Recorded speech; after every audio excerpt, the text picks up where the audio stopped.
इतिहासाच्या साधनांमध्ये प्रामुख्याने कोणत्या 3 साधनांचा समावेश होतो? आणि याचं उत्तर असणार आहे भौतिक, लिखित आणि मौखिक साधने. मित्र हो, महा-टी-ई-टी 2026 ही परीक्षा 28 जून रोजी होणार आहे. त्यासाठी आपण इतिहास विषयाचे हे प्रश्न आणि त्याची उत्तरं असं पाहणार आहोत.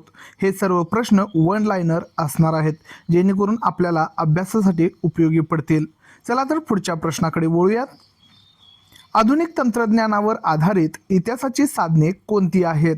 आणि याचं योग्य उत्तर असणार आहे दृक श्राव्य आणि दृकश्राव्य साधने. आधुनिक तंत्रज्ञानावर आधारित दृक म्हणजे पाहण्यासारखी, श्राव्य म्हणजे ऐकण्यासारखे आणि दृकश्राव्य म्हणजे दोन्हीही अशी इतिहासाची साधने आहेत. पुढचा प्रश्न आहे नाणी, पुतळे, पदके आणि वस्तूंचा समावेश इतिहासाच्या कोणत्या साधनांमध्ये होतो? आणि याचं बरोबर उत्तर असणार आहे भौतिक साधने. भौतिक साधनांमध्ये नाणी, पुतळे, पदके आणि वस्तूंचा समावेश होत असतो. पुढचा प्रश्न आहे आधुनिक भारताच्या इतिहासातील कालखंड कोणता मानला जातो? आणि याचं योग्य उत्तर असणार आहे युरोपीय म्हणजेच विशेषतः ब्रिटिश सत्ताधीश आणि संस्थानिकांच्या राज्यकारभाराचा काळ. आधुनिक भारताच्या इतिहासातील कालखंड हा युरोपीय सत्ताधीश आणि संस्थानिकांच्या राज्यकारभाराचा काळ मानला जातो. पुढचा प्रश्न आहे कोणत्या वास्तूंना भेटी दिल्यानंतर आपल्याला तत्कालीन इतिहास आणि स्थापत्यशास्त्राची माहिती मिळते? आणि याचं योग्य उत्तर आहे इमारती, पूल, रस्ते, पाणपोया आणि कारंजे. बघा, इमारती, पूल, रस्ते, पाणपोया आणि कारंजा अशा वास्तूंना भेट दिल्यानंतर आपल्याला तत्कालीन इतिहास आणि स्थापत्यशास्त्राची माहिती मिळते. पुढचा प्रश्न आहे अंदमान येथील सेल्युलर जेलला भेट दिल्यानंतर कोणत्या क्रांतिकारकांविषयी माहिती मिळते? आणि याचं योग्य उत्तर असणार आहे स्वातंत्र्यवीर सावरकर. अंदमान येथील सेल्युलर जेलला भेट दिल्यावर आपल्याला स्वातंत्र्यवीर सावरकर या क्रांतिकारकांविषयी माहिती मिळते. पुढचा प्रश्न आहे गांधी युगाचा इतिहासाविषयी माहिती मिळवण्यासाठी मुंबईतील कोणत्या ठिकाणाला भेट देता येईल? आणि याचं योग्य उत्तर असणार आहे मनी भवन. गांधी युगाच्या इतिहासाविषयी माहिती मिळवण्यासाठी मुंबईतील मनी भवन या ठिकाणाला भेट देता येईल. पुढचा प्रश्न आहे वर्धा येथील कोणत्या आश्रमातून गांधी युगाच्या इतिहासाची माहिती मिळते? आणि याचं योग्य उत्तर आहे सेवाग्राम. वर्धा येथील सेवाग्राम आश्रमाला भेट दिल्यानंतर गांधी युगाच्या इतिहासाची माहिती मिळत असते. पुढचा प्रश्न आहे पुण्यातील कोणत्या संग्रहालयात महात्मा गांधीजींच्या वापरातील वस्तू आणि कागदपत्रे पाहावयास मिळतात? आणि याचं योग्य उत्तर आहे आगा खान पॅलेस. बघा, आगा खान पॅलेस येथे गांधी स्मारक संग्रहालय असं जे संग्रहालय आहे ते पुणे येथे आहे आणि तेथील संग्रहालयास भेट दिल्यानंतर आपल्याला महात्मा गांधींच्या वापरातील वस्तू आणि कागदपत्रे पाहावयास मिळतात. पुढचा प्रश्न आहे पुतळ्याच्या दर्शनी पाटीवर संबंधित व्यक्तीबद्दल कोणती माहिती दिलेली असते? आणि याचं योग्य उत्तर असणार आहे पूर्ण नाव, जन्म मृत्यूची नोंद आणि थोडक्यात कार्य आणि जीवनपट. बघा, पुतळ्याच्या दर्शनी पाटीवर संबंधित व्यक्तीबद्दल पूर्ण नाव, जन्म मृत्यूची नोंद, थोडक्यात कार्य आणि जीवनपट अशी माहिती मिळते. पुढचा प्रश्न आहे ऐतिहासिक वास्तूंच्या स्वरूपावरून आपल्याला कशाची माहिती मिळते? आणि याचं योग्य उत्तर असणार आहे त्यावेळची आर्थिक संपन्नता आणि स्थापत्यशास्त्राचा दर्जा. ऐतिहासिक वास्तूंच्या स्वरूपावरून आपल्याला त्यावेळची आर्थिक संपन्नता आणि स्थापत्यशास्त्राचा दर्जा पाहायला मिळते किंवा माहिती मिळते. पुढचा प्रश्न आहे राष्ट्रीय स्मारके म्हणून घोषित केलेल्या इमारतींचे एक उदाहरण द्या. आणि याचं योग्य उत्तर आहे सेल्युलर जेल. आता बघा, राष्ट्रीय स्मारक म्हणून घोषित केलेल्या इमारतीचं नाव आहे सेल्युलर जेल आणि हे जे सेल्युलर जेल आहे हे अंदमान येथे आहे. पुढचा प्रश्न आहे विशिष्ट घटना किंवा व्यक्तीच्या स्मृतीप्रित्यर्थ काय उभारले जाते? आता विशिष्ट घटना किंवा व्यक्तीच्या स्मृतीप्रित्यर्थ आपल्याला स्मारके उभारले जातात हे माहिती आहे. पुढचा प्रश्न आहे पुतळे आणि स्मारके हे इतिहासाच्या अभ्यासासाठी का महत्त्वाचे आहेत? आणि याचं योग्य उत्तर असणार आहे त्यावरून तत्कालीन राज्यकर्ते आणि समाजातील प्रतिष्ठित व्यक्तींची माहिती मिळते. बघा, पुतळे आणि स्मारके हे इतिहासाच्या अभ्यासासाठी महत्त्वाचे आहेत आणि यावरून तत्कालीन राज्यकर्ते आणि समाजातील प्रतिष्ठित व्यक्तींची माहिती मिळते. पुढचा प्रश्न आहे, आधुनिक तंत्रज्ञानावर आधारित इतिहासाची प्रगत साधने कोणती आहेत? आणि याचं योग्य उत्तर असणार आहे दृक श्राव्य आणि दृकश्राव्य साधने. आता हा प्रश्न मगाशी एकदा होऊन गेलेला आहे. आधुनिक तंत्रज्ञानावर आधारित इतिहासाची प्रगत साधने कोणती आहेत? आणि यामध्ये दृक श्राव्य आणि दृकश्राव्य अशी साधने आहेत. इतिहासाच्या भौतिक साधनांमध्ये प्रामुख्याने कोणत्या गोष्टींचा समावेश होतो? आणि याचं योग्य उत्तर असणार आहे वस्तू, वास्तू, नाणी, पुतळे आणि पदके. बघा, इतिहासाच्या भौतिक साधनांमध्ये आपल्याला वस्तू, वास्तू, नाणी, पुतळे आणि पदके या गोष्टींचा समावेश होतो. पुढचा प्रश्न आहे, आधुनिक भारताच्या इतिहासातील कालखंड कोणता मानला जातो? आणि याचं योग्य उत्तर आहे युरोपीय, विशेषतः ब्रिटिश. बघा, आधुनिक भारताच्या इतिहासातील कालखंड हा युरोपीय सत्ताधीश आणि संस्थानिकांच्या राज्यकारभाराचा मानला जातो. पुढचा प्रश्न आहे, कोणत्या ऐतिहासिक वास्तूला राष्ट्रीय स्मारक म्हणून घोषित करण्यात आले आहे? आणि याचं योग्य उत्तर आहे अंदमान येथील सेल्युलर जेल. बघा, कोणत्या ऐतिहासिक वास्तूला राष्ट्रीय स्मारक म्हणून घोषित करण्यात आले आहे? तर याचं योग्य उत्तर आहे अंदमान येथील सेल्युलर जेल. पुढचा प्रश्न आहे, स्वातंत्र्यवीर सावरकर यांच्या क्रांतिकारी कार्याची माहिती कोणत्या ठिकाणी भेट दिल्यावर मिळते? आणि याचं योग्य उत्तर आहे अंदमान येथील सेल्युलर जेल. स्वातंत्र्यवीर सावरकर यांच्या क्रांतिकारी कार्याची माहिती ही आपल्याला अंदमान येथील सेल्युलर जेलला भेट दिल्यानंतर मिळते. पुढचा प्रश्न आहे, पुण्यात कोणत्या ठिकाणी महात्मा गांधीजींच्या वापरातील वस्तू आणि कागदपत्रे जतन करून ठेवली आहेत? आणि याचं योग्य उत्तर असणार आहे आगा खान पॅलेस. आगा खान पॅलेस येथे गांधी स्मारक संग्रहालय आहे आणि येथे महात्मा गांधीजींच्या वापरातील वस्तू आणि कागदपत्रे जतन करून ठेवली आहेत. पुढचा प्रश्न आहे, गांधी युगाच्या इतिहासाची माहिती देणारी प्रमुख ठिकाणे कोणती आहेत? आता गांधी युगाच्या इतिहासाची माहिती देणारी प्रमुख ठिकाणे मुंबईतील मणिभवन आहे आणि वर्धा येथील सेवाग्राम आश्रम आहे. बघा, गांधी युगाच्या इतिहासाची माहिती देणारी ही दोन प्रमुख ठिकाणं आहेत, मुंबईतील मणिभवन आणि वर्धा येथील सेवाग्राम आश्रम. पुढचा प्रश्न आहे, पुतळ्याच्या दर्शनी पाटीवर संबंधित व्यक्तीबद्दल कोणती महत्त्वाची माहिती दिलेली असते? आणि याचं योग्य उत्तर आहे पूर्ण नाव, जन्म मृत्यूची नोंद आणि थोडक्यात कार्य आणि जीवनपट. बघा, पुतळ्याच्या दर्शनी पाटीवर आपल्याला पूर्ण नाव, जन्म मृत्यूची नोंद आणि थोडक्यात कार्य आणि जीवनपट पाहायला किंवा वाचायला मिळतो.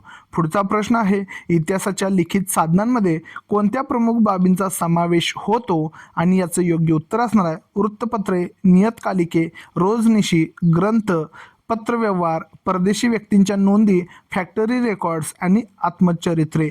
बघा, इतिहासाच्या लिखित साधनांमध्ये वृत्तपत्रे, नियतकालिके, रोजनिशी, ग्रंथ, पत्रव्यवहार, परदेशी व्यक्तींच्या नोंदी, फॅक्टरी रेकॉर्ड्स आणि आत्मचरित्रे हे प्रमुख बाबी आहेत लिखित साधनांमध्ये.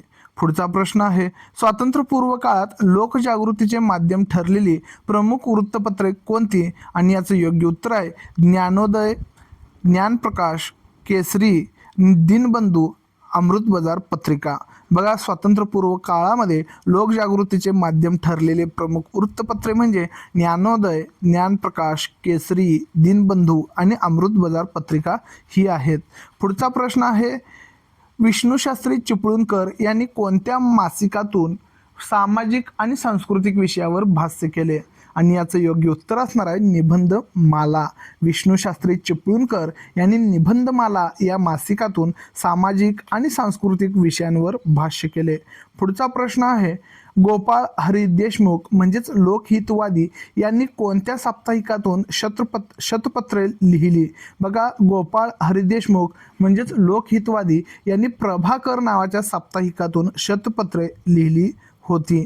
पुढचा प्रश्न आहे, डॉक्टर बाबासाहेब आंबेडकरांनी जानेवारी 1920 मध्ये कोणते पाक्षिक सुरू केले? आणि याचं योग्य उत्तर आहे मूकनायक. डॉक्टर बाबासाहेब आंबेडकरांनी जानेवारी 1920 मध्ये मूकनायक नावाचे पाक्षिक सुरू केले होते. पुढचा प्रश्न आहे, डॉक्टर बाबासाहेब आंबेडकरांनी एप्रिल 1927 मध्ये सामान्य जनतेच्या प्रबोधनासाठी कोणते पत्र सुरू केले? आणि याचं योग्य उत्तर आहे बहिष्कृत भारत. डॉक्टर बाबासाहेब आंबेडकरांनी एप्रिल 1927 मध्ये सामान्य जनतेच्या प्रबोधनासाठी बहिष्कृत भारत हे पत्र सुरू केले. पुढचा प्रश्न आहे, डॉक्टर बाबासाहेब आंबेडकरांनी चालवलेली इतर 2 वृत्तपत्रे कोणती? आणि याचं योग्य उत्तर आहे जनता आणि प्रबुद्ध भारत. बघा, डॉक्टर बाबासाहेब आंबेडकरांनी चालवलेली इतर 2 वृत्तपत्रे जनता आणि प्रबुद्ध भारत होत. पुढचा प्रश्न आहे, भारत आणि भारतावरील विविध प्रांताचे शास्त्रशुद्ध पद्धतीने सर्वेक्षण करून नकाशे तयार करणारा स्वतंत्र विभाग कोणता? आणि याचं योग्य उत्तर असणार आहे सर्वे ऑफ इंडिया. बघा, भारत आणि भारतावरील विविध प्रांताचे शास्त्रशुद्ध पद्धतीने सर्वेक्षण करून नकाशे तयार करणारा स्वतंत्र विभाग म्हणजे सर्वे ऑफ इंडिया होय. पुढचा प्रश्न आहे, नकाशाप्रमाणेच इतिहासाचा कोणता दस्तऐवज स्थापत्यशास्त्राच्या अभ्यासासाठी महत्त्वाचा मानला जातो? आणि याचं योग्य उत्तर असणार आहे वास्तुविशारदांनी तयार केलेले आराखडे. नकाशाप्रमाणेच इतिहासाचा वास्तुविशारदांनी तयार केलेले आराखडे हा दस्तऐवज स्थापत्यशास्त्राच्या अभ्यासासाठी महत्त्वाचा मानला जातो. पुढचा प्रश्न आहे, मुंबई बंदराचे मूळ आराखडे कोणत्या विभागाकडे आहेत? आता मुंबई बंदराचे मूळ आराखडे हे मुंबई पोर्ट ट्रस्ट या विभागाकडे आहेत. मुंबई पोर्ट ट्रस्ट हे नाव लक्षात ठेवायचं आहे. पुढचा प्रश्न आहे, इतिहासाच्या मौखिक साधनांमध्ये कोणत्या बाबींचा समावेश होतो? आणि याचं योग्य उत्तर असणार आहे लोकगीते, पोवाडे, लोककला, प्रसंग वर्णने, मुलाखती, मेळे, जलसे, कलापथके, ओव्या आणि स्फूर्तिगीते. इतिहासाच्या मौखिक साधनांमध्ये आपल्याला लोकगीते, पोवाडे, लोककथा, प्रसंग वर्णने, मुलाखती, मेळे, जलसे, कलापथके, ओव्या आणि स्फूर्तिगीते या बाबींचा समावेश आढळतो. स्वातंत्र्य चळवळीच्या काळात कशाद्वारे स्वातंत्र्य सैनिकांना प्रेरणा दिली जात असे? आणि याचं योग्य उत्तर आहे स्फूर्तिगीतांमधून. बघा, स्वातंत्र्य चळवळीमध्ये स्फूर्तिगीते गाऊन किंवा म्हणून हे स्वातंत्र्य सैनिकांना प्रेरणा देण्याचं काम केले जायचे.